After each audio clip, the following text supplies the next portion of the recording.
na chaîne Nabino Maître Ngoï Kayembe TV. Et sa chaîne à Parlement de Boumambenga. Autrefois, vous avez Kolanda Biso na Terra Bouddha. Mais ça fait déjà 10 mois, tous na terrain Mambenga na quartier 7 Njili. Awa toloba unique magaka politique. Tozo lakisa na batuba comprendre politique au président Félix Azoko Sala. Azoko démontrer pour sauver mboka na biso pe pour développer yango et comme penza carrefour monene ya monde na Afrika. Na première actualité nalingai na rencontrer penza mingi ba déficit politique oyo ndeko empenge azokoloba. Auti koloba awa alobio fo ba mema peuple aboya changement constitution pour changement constitution wana ezape changement ya ba article verrouillé ba article intangible pour président Félix aumela na pouvoir te. Mais ndeko empenga zo eba eloko te. Tshisekedi le père notre mentor alobaka en politique il faut koyeba ba signe à temps. Soyi ba signe à temps ozoko comprendre yango te. Ça ne sert plus à rien. Vaut mieux ozonga no nandaku osenga madame na oliputa olata ovanda. Mais tango biso toko zwa toko kanisa pe yo. Empenge, il doit savoir connaître la guerre des nerfs. La politique c'est une guerre des nerfs. Mobutu, pour un rappel, Mobutu a été boutiqué par la CIA na âge à 17 ans. Nakansa wana empengena na botamite. Mobutu mutu a formé na intelligentsia ezalaka Gérard Ford. Gérard Ford azalaka directeur à CIA en Afrique et puis akomaka président ya États-Unis d'Amérique. Mobutu tango basali azalaka na mission pour empêcher ex-URSS na Chine ba occuper Afrique centrale. Et puis deuxième mission bapesaka na maréchal Mobutu ezalaka à obtenir indépendance ya ba pays lusophone. Ba pays ezalaki na domination portugaise. Les deux missions ont été bel et bien accomplies par maréchal Mobutu. En ce qui concerne le président Félix, il faut yeba que le président Félix a yepé kaka na même voie. Le président Félix travaille sur les traces d'Etienne Tshisekedi wa Mulumba. Donc, M. Mpenge doit savoir que Mobutu a salaki 32 ans. Le Kola, président Félix, a travaillé sur les traces d'Etienne Tshisekedi. Président Félix peut azana bamboule belé na pouvoir. Constitution est sur le plan local. Mais puissance ya monde, oyo ba outillé président Félix, bango bazo entendre na ndenge empenge azo koyokati. Bango pe bako travailler, bazo fonctionner na président Félix pour faire le plus longtemps possible avec une double mission. Stopper envahissement ya Congo na baris na ba chinois ndenge zalaki par le passé na tango ya Joseph Kabila et puis akomisa Congo pays émergent. Yoganisi empenge pour Congo comme un pays émergent. Congo ekufaki, Congo bapiyaki yango. Congo wana po redémarrer, Congo wana po comme un pays émergent. Yaganisi que ezana 5 ou 10 ans. Ezo dépendre pe na empengeta. Papa Tshisekedi asalaki opposition wana mboka oyo. Mais bango moko parce qu'à l'époque Mobutu ezaki ba néoconservateur. Ba néoconservateur républicain. Eza ba Gérard Ford, eza la ba George Bush père, eza ba George Walker Bush. Bango nyonso tout bazaki kaka ba néoconservateur.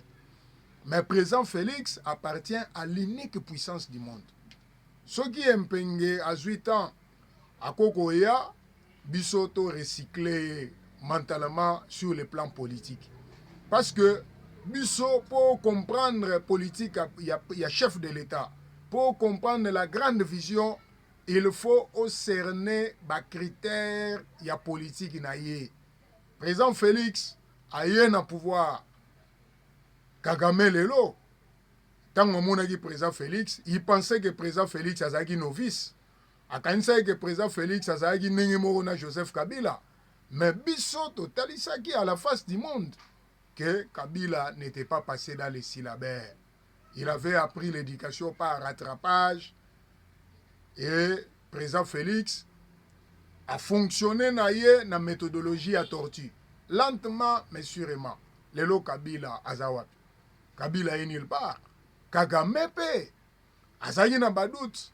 Abana le baate, je vais en finir avec lui comme j'ai fait avec Joseph Kabila, tout ça. Alors que ce n'était pas le cas.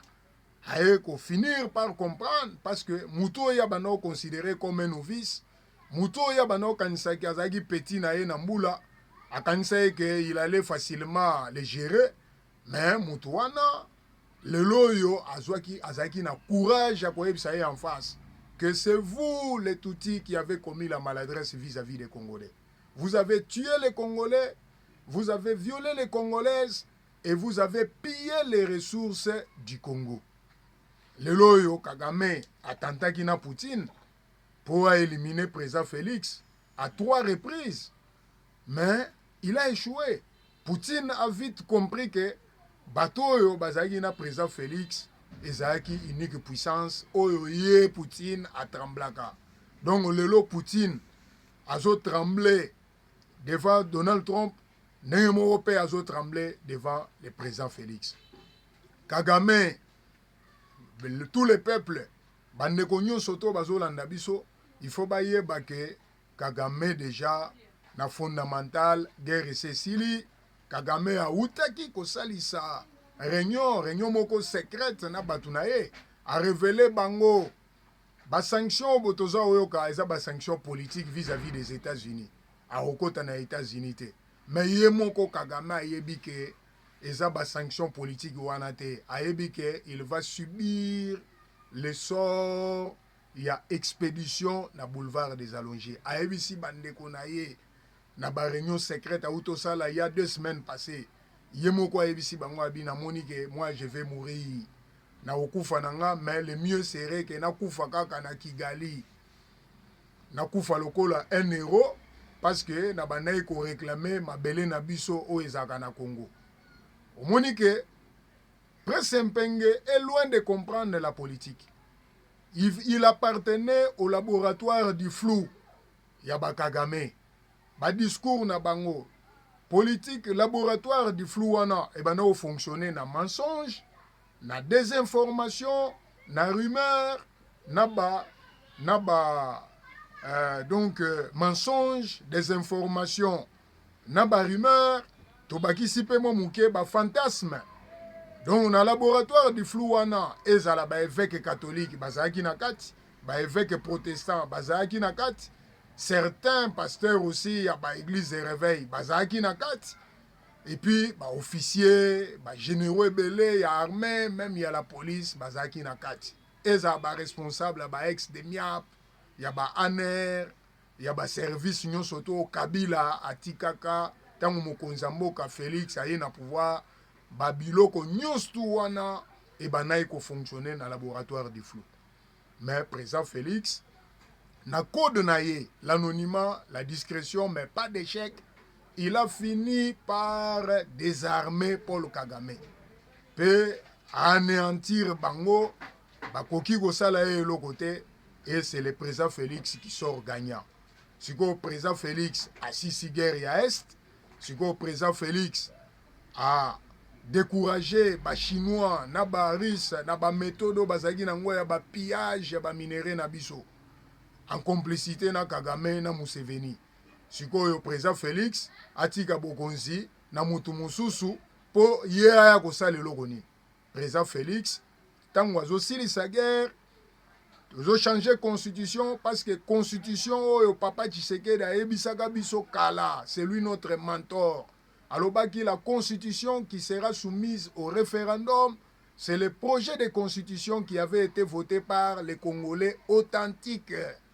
na ebité soki presse mpenge na ba période ba conférence nationale azaki na mbula nini, mais parce qu'il ne comprend rien, il faut ayeba que docteur Etienne Tshisekedi Alobaka, pour être un vrai politicien, il faut avoir 3 méthodes.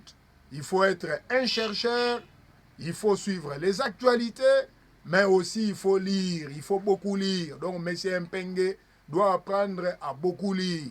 Le président Félix appartient à l'intelligentsia, le président Félix appartient à l'unique puissance du monde. Ba jeune juif o bakutalaki na Donald Trump bayebisaki na ye balobaki na ye tokuti carte ya Congo na réservoir ya Capernaum, ndenge osokipaka na Israël ndenge pe fo osokipe na Congo. Yomoni ke Donald Trump, c'est l'homme, il fut un ancien fanatique du docteur Etienne Tshisekedi. Na ba calcul la puissance au monde, c'était Papa Etienne qui allait succéder à Kabila. On allait même pas organiser les élections. On allait effacer Joseph Kabila. Parce que ils se sont rendus compte que Dr Etienne Tshisekedi yenda gagnaka na élection en 2011. Mais parce que Nzamba Bengaki Nde Balobaki, il sera bel et bien remplacé par son dauphin, qui avait son ADN biologique et qui avait aussi son ADN politique. Nde omoni président Félix lelo azana makasi ya jeté presse mpenge ngala lingina mona makasi na yo tangu lokola loi déjà référendaire ezana parlement tangu bako lancer référendum yo oyebisa na batu na yo oyo na ebité bako uta wapi o la musabango po baya ko barrer la route na changement de constitution. Mais les mêmes causes produisant les mêmes effets. Presse Mpenge, tu dois savoir que Papa Tshisekedi avait refusé catégoriquement la Constitution en 2006. Mais Bisso, parce que tu as accédé au pouvoir par élection, Presse Mpenge, tu dois savoir que Bino Pebo employé même méthode Oyo, Dr Etienne Tshisekedi à Salaga. A Boyaka référendum wana, Bisso IDPS, tu participes à un référendum wana te, Bino Pe, Bo participer te, Bino pe boye bisana batuna bino ba participer te, mais total là parce qu'en politique c'est les rapports de force. Total là ce qui référendum ekoleka to ekoleka te, ce qui peuple akoboya to akondima constitution ya sika o déjà bakochango na référendum kalate nde tokoye basikoyo si réellement vous êtes des vrais politiciens. Docteur Etienne Tshisekedi Alobaka kala na 2005 alors qu'il fallait un renouvellement de la classe politique. Classe politique, ce sont des ingrats. Si Fayoulou aujourd'hui est devenu congolais, c'est grâce au docteur Etienne Tshisekedi Wamulumba. Nous avons tous les détails. Peter Pam lui avait dit, Nalobeli Fayoulou po yo empenge oyebaki peut-être identité na été. Docteur Etienne Tshisekedi nda sali Fayoulou. Il lui avait confié entre les mains de Azarias Rouberwa, qui fut le président des étudiants étrangers, pour Abandako bénéficier de la bourse, pendant qu'il était inscrit à l'université Louvagnoum.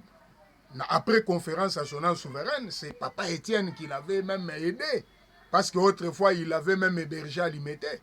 Il avait confié pour se faire congolais. Donc, on comprend que Peter Pam avait raison.